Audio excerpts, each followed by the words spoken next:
What's up, Taiwan? Good morning. I'm Erika Liu with 10 minutes of news from here in Taiwan and around the world. When the pandemic first broke out 2 years ago, activists and international leaders warned that governments would use it to crack down on freedoms. The Human Rights Measurement Initiative, which tracks countries' human rights performance, has released its data set for this year. The organization's spokesperson, Talia Kiu Rodin, explained Hermes' findings to our reporter Ryan Hill-Kilpatrick. What are some of the other top performers and poorest performers this year that you think deserve to be singled out? Countries in the Blue Pacific, the Pacific Island countries and territories, continue to be among the highest performers in the world. Many of those countries top the tables for just about every right that we measure. So that's great news. The United States continues to be the lowest performing country among, say, for instance, high-income democracies with universally terrible scores. And we see that those scores are associated particularly with racism. We find that unless you are white, you are simply not safe. Saudi Arabia also has among the lowest scores in the world, and it's joined there this year by China. We, for the first time this year, were able to conduct our research on civil and political rights in mainland China, and China had universally very low scores on all of the civil and political rights. Taiwan scores this year have remained fairly consistent, towards the upper end of the spectrum. But what are some areas in which the country could be doing better? Taiwan is one of the most high-performing countries for civil and political rights in the world, in our sample. And it does very well on most of the rights, but there is a blip. Taiwan still uses the death penalty, as you know, and most countries with high scores around the world have eliminated the death penalty. So the score for using the death penalty really drags Taiwan's overall scores down. Even in high-performing countries with good scores for civil and political rights, there will be inequities. And we see throughout our data set that there are particular groups that are missing out. And so some groups that were singled out in Taiwan include disabled people, Indigenous people and migrant workers who are all at greater risk than other people to not enjoy their rights and freedoms. Sexism is a big issue in Taiwanese society. Sometimes it's obvious, like the widening gender pay gap. Other times it's more subtle, like in the Chinese language itself. Words like prostitute and jealous use the female root element. Bing Wang takes a look at some of the sexist roots of the Chinese language.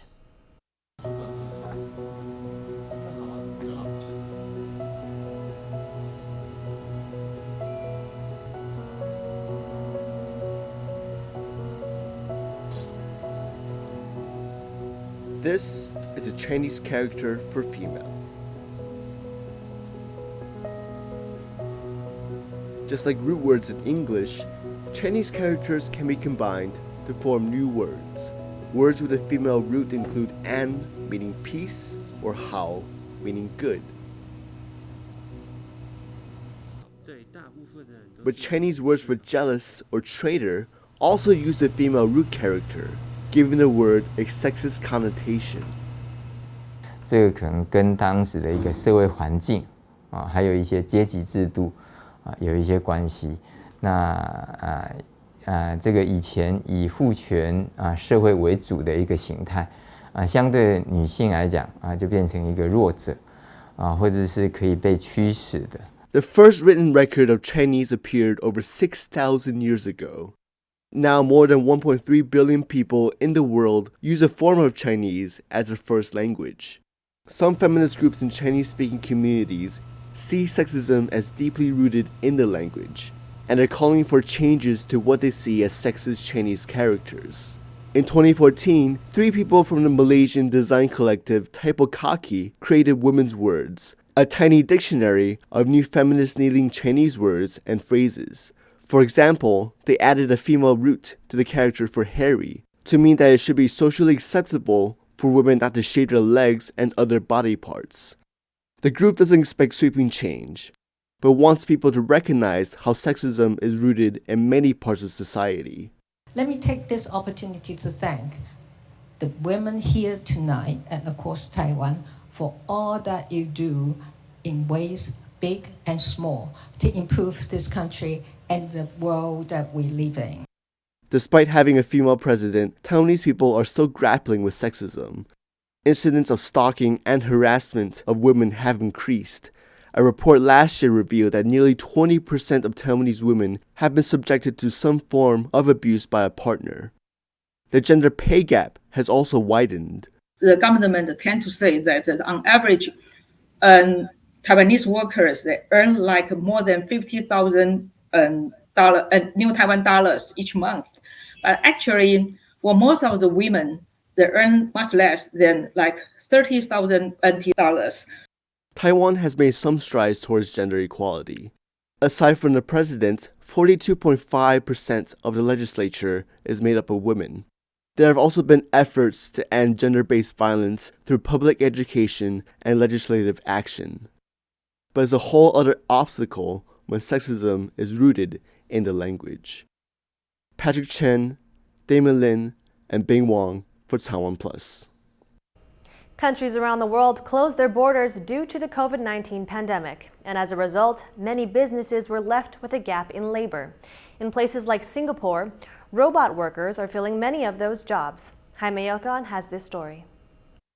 From baristas to librarians and even construction workers, these robots are being hired all across Singapore to fill in job vacancies due to a shortage of workers caused by the COVID-19 pandemic. During the pandemic, where borders are closed, it is harder to get workers. And therefore, because we're already used to using robots, it does help us to save on manpower. According to the International Labour Organization, almost 40% of Singapore's workers come from abroad.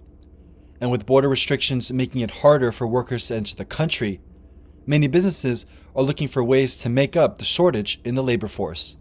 And technology seemed to be the answer. I think with COVID, because of the need for social distancing and also because of the, restriction of movement to a certain extent in the initial period, actually robots did play a much bigger role across many industries. In Singapore, there are 9 robots for every 100 workers, the second highest robot density in the world after South Korea.